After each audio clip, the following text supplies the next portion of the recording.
몇 년 전, 나는 친구들과 함께 한국의 한 작은 시골 마을로 여행을 떠났다. 그 마을은 인터넷에서 귀신 마을로 불리는 곳이었는데 오래된 이야기와 전설들이 가득했다. 우리는 그 마을의 으스스한 분위기에 매료되어 당연히 그곳에서 하룻밤을 보내기로 했다. 마을에 도착한 우리는 낡은 여관에 짐을 풀었다. 여관 주인은 우리를 보자마자 기묘하게 경고를 했다. 밤이 되면 절대로 뒷문으로 나가지 마세요. 혹시나 하게 되더라도 절대 소리를 내지 말고 조용히 계세요. 우리가 이유를 묻자 그는 그저 고개를 저었고 우린 웃어 넘겼다. 어차피 이런 류의 이야기는 어느 마을에나 있는 법이었다. 첫날 밤 우리는 방에서 음악을 틀고 웃고 떠들며 시간을 보냈다. 그러나 자정이 가까워지자 창밖에서 이상한 소리가 들리기 시작했다.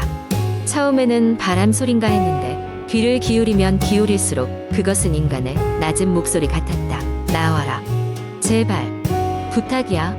라는 말을 계속 중얼거리는 듯했다. 우리는 두려움에 떨었지만 겁쟁이로 보이기 싫어 아무도 아무 말도 하지 않았다. 그런데 갑자기 방의 조명이 깜빡거리기 시작했다. 그리고 뒷문 쪽에 있던 친구 중 하나가 소리쳤다. 저기 누가 있어?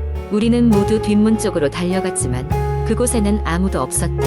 그러나 문 밑으로 작은 쪽지가 끼워져 있었다. 그것에는 이렇게 쓰여 있었다. 더 이상 숨지 마세요. 진실은 밤이 깊을수록 분명해질 것입니다. 우리는 겁에 질려 방에 모여 있었다. 다음날 아침이 되자 모든 것이 정상으로 돌아온 듯 보였다. 그러나 우리 중 몇 명은 밤에 있었던 일을 잊지 못했다. 그래서 우리는 그 마을에 오래 거주한 한 노인을 찾아갔다. 그는 우리 이야기를 듣더니 심각한 표정으로 말했다. 여러분이 묵은 여관은 한때 이 마을의 낡은 학교였습니다. 그곳에서는 많은 비극이 있었죠. 특히 한 아이가 실종된 후로 그곳은 사람들에게 깊이 되는 장소가 되었어요. 매년 이날이 되면 실종된 아이의 영혼이 나타나 자신이 사라진 이유를 묻는다고 합니다. 그 아이는 이 마을의 친한 친구에게 배신당했다고 믿고 매년 복수를 꿈꾸며 신음한다고 하지요. 그 이야기를 들은 우리는 몸서리가 쳐졌다. 그리고 여관 주인이 왜 우리에게 뒷문에 나가지 말라고 경고했는지 깨달았다. 그것은 실종된 아이의 영혼이 드나드는 유일한 경로였기 때문이었다. 우리는 서둘러 마을을 떠났다.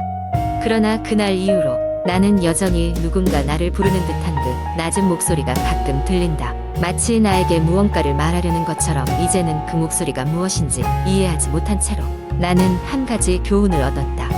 호기심은 때때로 해가 될 수도 있다는 것을 말이다. 이후로 나는 다시는 그 마을을 찾지 않았지만 인터넷에서 다른 사람들이 그곳에서 겪은 비슷한 경험을 공유하는 것을 발견했다. 그 마을의 전설은 여전히 계속되고 있으며 매년 귀신 마을을 찾는 사람들이 생긴다고 한다. 하지만 나는 그들이 그곳에서 무사히 돌아올 수 있기를 바라며 내 이야기를 여기서 끝낸다. 두 번째 이야기. 어느 비 오는 날 밤 서울 외곽에 위치한 작은 마을에 사는 지수는 오랜만에 대학교 동창들과의 모임을 마치고 집으로 돌아가고 있었다. 그녀는 처음 가보는 지역의 작은 포장마차에서 늦은 저녁을 해결하고 버스를 타고 집으로 향했다. 버스는 비가 내리는 어두운 길을 천천히 달렸고 창문을 때리는 빗소리는 그녀의 피로를 더 깊게 만들었다. 지수는 졸음을 이기지 못하고 잠에 들었는데 어느 순간 차가운 공기에 잠이 깼다. 주변을 둘러보니 버스 안에 다른 승객은 아무도 없었고 모든 창문은 뿌옇게 김이 서려 있었다. 버스는 어느덧 인적 드문 지역을 지나고 있었고 작은 정류장에 멈춰섰다. 버스 기사는 그녀를 바라보며 말했다. 마지막 정류장입니다. 여기서 내리셔야 해요. 지수는 어리둥절했지만 더 머무를 수는 없었기에 버스에서 내렸다. 바깥은 여전히 비가 쏟아지고 있었고 주변은 깜깜한 어둠에 쌓여 있었다. 그녀는 집으로 돌아가기 위해 길을 걸어나가기 시작했다. 오직 핸드폰의 손전등에만 의지한 채 그녀는 물에 젖은 길을 따라 걸었다. 그때 지수는 자신을 따라오는 작은 발소리를 들었다. 그녀는 놀라 뒤돌아봤지만 아무것도 보이지 않았다. 발소리는 끊임없이 그녀 뒤에서 들렸고 더욱 두려움을 느꼈다. 그녀는 발걸음을 재촉하며 속도를 높였지만 발소리는 여전히 일정한 거리에서 들려왔다. 조금 더 걷던 중 그녀는 오래된 주택가의 좁은 골목길에 들어서게 되었다. 그곳에서 간신히 발견한 오래된 가로등은 희미하게 깜빡이고 있었고 더 이상 인내할 수 없었던 지수는 핸드폰으로 주변 사람들에게 도움을 요청하려 했다. 그러나 신호는 잡히지 않았고 배터리는 점점 줄어들고 있었다. 그때 지수는 골목 끝에 불이 켜진 작은 집을 발견했다. 희미한 빛은 그나마 다행이라고 생각하며 그녀는 방문을 두드렸다. 여러 번 두드린 후에서야 문이 삐걱이며 열렸다. 지수는 안도의 한숨을 쉬며 안으로 들어갔다. 집안은 오래된 가구와 먼지로 가득했지만 누구의 흔적도 보이지 않았다. 지수는 부엌으로 들어가 물을 한 잔 마시며 잠시 숨을 고르고 있었다. 그때 그녀는 등 뒤에서 누군가의 숨소리를 느꼈다. 그녀는 돌아서는 대신 핸드폰을 더욱 단단히 쥐고 혹시라도 증거가 될 사진을 찍기 위해 손을 들었다. 하지만 순간 방 안의 모든 불이 꺼지고 그녀의 핸드폰도 꺼져버렸다. 완전한 어둠 속에서 그녀는 자신의 심장 소리만을 들으며 몸을 움켜쥐었다. 아무것도 보이지 않는 암흑 속에서 그녀는 빠져나갈 방법을 찾아야 했다. 간신히 출입문을 더듬어 찾았지만 문은 잠겨 있었다. 그녀는 두려움에 휩싸여 비명을 지르기 시작했다. 그때 어디선가 부엌 창문이 슬며시 열렸다. 한 줄기 빛이 방 안으로 들어왔고 창문을 통해 바깥을 내려보니 누군가가 서 있었다. 그녀는 자신도 모르게 그 존재의 시선과 마주쳤고 그 시선은 차가운 웃음을 띠고 있었다. 지수는 창문을 박차고 밖으로 몸을 날렸다. 넘어질 듯 딸리며 그곳을 빠져나와 거리로 나섰다. 다행히 그녀는 지나가던 택시를 잡아타고 안전하게 집으로 돌아올 수 있었다. 그 후로 그녀는 다시는 그 길을 걸을 수 없었다고 한다. 세월이 지나 그 마을은 재개발로 사라졌지만 그날 밤 그녀를 따르던 발소리는 여전히 그녀의 악몽 속에서 그녀를 뒤쫓고 있다고 한다. 그날 밤에 그 집과 발소리가 있던 존재는 여전히 풀리지 않는 미스터리로 남아있다. 세 번째 이야기. 이야기는 지금으로부터 약 10년 전 서울의 한 대학교에 다니던 은지가 늦은 시간까지 도서관에서 공부하고 마지막 지하철을 타고 집으로 돌아가는 것을 중심으로 전개됩니다. 시험 기간 중 피곤한 몸을 이끌고 거의 빈 지하철 칸에 올라탄 은지는 먼 자리에서 자신을 바라보는 남성을 발견하지만 피곤에 쌓여 그다지 신경 쓰지 않습니다. 지하철이 몇 개의 역을 지나자 은지는 잠에 빠지지만 이상한 느낌에 눈을 뜨고 보니 그 남성이 점점 가까워져 있음을 느낍니다. 불안한 마음에 자리를 떠나 정거장에서 서둘러 내리지만 집으로 가는 길에는 지속적으로 그의 시선이 느껴집니다. 결국 집에 거의 도착했을 때 그 남자가 다가오는 모습을 보고 달리기 시작해 집에 도착하지만 그날 밤 그녀는 그 남자의 눈빛이 떠올라 잠을 이루지 못합니다. 이후 몇 달 동안 은지는 인터넷 커뮤니티에서 유사한 경험을 한 다른 사람들의 이야기를 접하게 되고 자신이 위험에서 벗어났다는 사실을 깨닫게 되지만 여전히 지하철을 탈 때마다 공포에 휘말리는 자신을 발견하게 됩니다. 네 번째 이야기. 나는 그날 밤 이상하게 불안한 느낌에 휩싸였다. 이유를 알 수 없는 불안감이 나를 짓누르고 있었고 그 상태로 잠자리에 들었다. 시계가 새벽 2시를 가리킬 때 귀가 간지러워 잠에서 깼다. 주변은 고요했고 창밖에서는 나무들이 바람에 살랑거리는 소리밖에 들리지 않았다. 나는 물 한 잔을 마시기로 하고 침대에서 일어나 부엌으로 향했다. 부엌은 어둡고 을씨년스러웠다. 물을 마시고 난 뒤 부엌 창문을 통해 밖을 바라보았다. 희미한 가로등 불빛이 비추는 거리, 그리고 그 빛에 드러나지 않는 어둠 속에서 내가 모르는 무언가가 나를 보고 있는 듯한 기분이 들었다. 등골이 오싹해졌다. 그때 갑작스레 벨소리가 울렸다. 새벽 2시에 누가 벨을 누를 일은 없었다. 나는 심장이 두근거렸다. 혹시나 하는 마음에 인터폰을 통해 바깥을 확인해 보았다.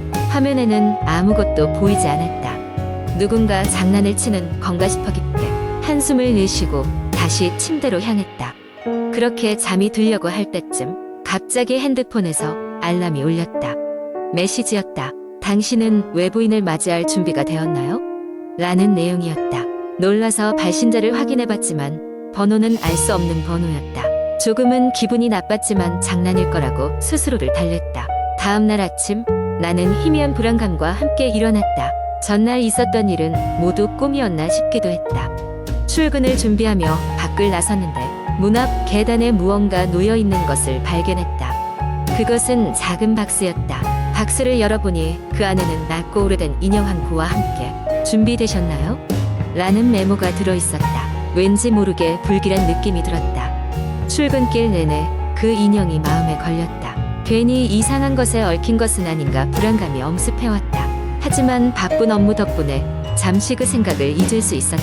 그날 밤 다시 한번 이상한 벨소리가 울렸다. 역시 인터폰에는 아무것도 보이지 않았다. 이제는 겁에 질린 나는 경찰에 신고하기로 결심했다. 그러나 경찰은 직접적인 위협이 없다는 이유로 크게 관심을 보이지 않았다. 그저 장난으로 치부할 뿐이었다. 그런 경찰의 태도에 실망했지만 그래도 문제가 있으면 다시 연락하라는 말을 마지막으로 경찰과의 대화를 마쳤다. 그날 밤 나는 잠에 들기 전 SNS에서 비슷한 경험을 한 사람들을 찾아보았다. 놀랍게도 나와 유사한 사건을 겪은 사람들이 다수 있었다. 그들 모두 공통적으로 알 수 없는 번호의 메시지와 정체불명의 물건을 받은 후 무언가 불길한 일들이 생겼다는 이야기였다. 그 후 며칠 동안 나는 불안감에 시달리며 지냈다. 벨소리는 계속해서 들려왔고 발신자를 알 수 없는 메시지도 계속해서 도착했다.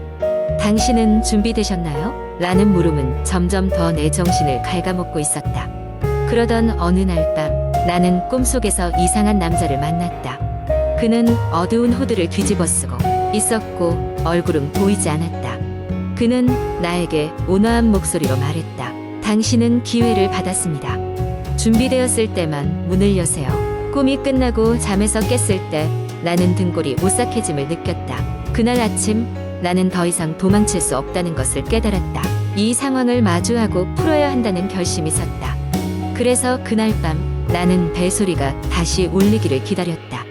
그리고 결국 벨소리가 들렸고 나는 문 앞으로 다가갔다. 손이 떨렸지만 문을 열어야만 한다는 생각에 지배당했다. 문을 열었지만 밖에는 아무도 없었다. 대신 현관 앞에는 또다시 작은 박스가 놓여 있었다. 박스를 열어보니 이번에는 그 안에 당신은 선택했습니다. 라는 글이 적힌 메모와 함께 차갑고 묘한 느낌의 금속 열쇠가 들어있었다. 나는 그 열쇠를 손에 쥐고 불길하면서도 알 수 없는 끌림에 사로잡혔다. 그 열쇠는 내가 해결해야 할 수수께끼의 시작이라는 것을 직감할 수 있었다. 그리고 나는 그 길고 긴 이야기를 시작하기 위한 한 걸음을 내딛었다.